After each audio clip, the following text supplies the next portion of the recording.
Hello बच्चों, आज हमें डिस्कस करेंगे एक मेंडेलियन डिसऑर्डर। वो क्या है कि फिनाइल कीटोन्यूरिया। फिनाइल कीटोन्यूरिया ये एक ऑटोसोमल रिसेसिव डिसीज। ये ऑटोसोमल रिसेसिव डिसीज में क्या होता है कि एक gene will go code for an enzyme। तो एंजाइम का नाम क्या है कि फिनाइल अलानाइन हाइड्रोक्सिलेज। एंजाइम का नाम फिनाइल अलानाइन हाइड्रोक्सिलेज। ये फिनाइल अलानाइन हाइड्रोक्सिलेज क्या करता है कि ये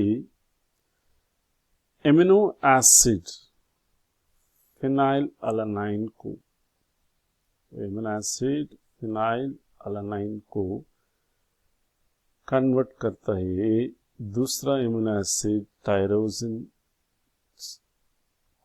फिनाइल अलानाइन से टायरोसिन फॉर्म होता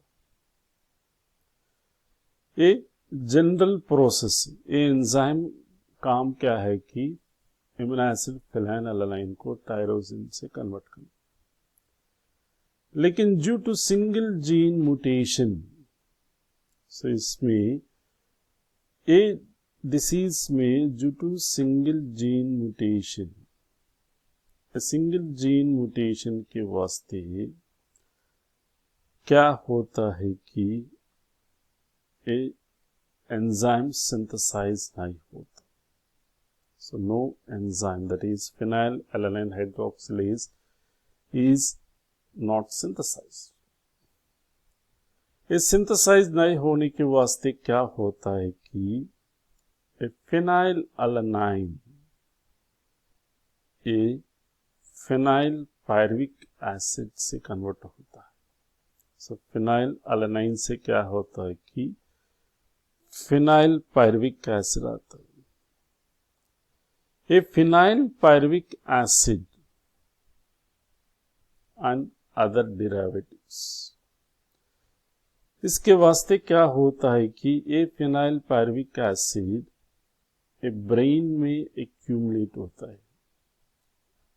एक्यूमुलेशन इन ब्रेन, ये ब्रेन में एक्यूमुलेट होने के वास्ते क्या होता है कि ये मेंटल रिटार्डेशन आता है। और मेंटल रिटार्डेशन के बाद इसमें क्या होता है कि reduction in skin and hair pigmentation, skin और हेयर कलर में पिगमेंट कम होता है। सो इसमें mental retardation, skin and hair reduction in skin and hair pigmentation, और फिनाइल पायरुविक एसिड यूरिन के द्वारा सिक्रीट होता है। It is secreted through urine. किसके लिए बोले तो phenylpyruvic acid is poorly absorbed due to poor absorption of kidney। a phenylpyruvic acid ये यूरिन से द्वारा बाहर आते हैं, इसलिए यूरिन ब्लैक कलर में रहता है फिनाइल पायरुविक एसिड के वास्ते। Thank you.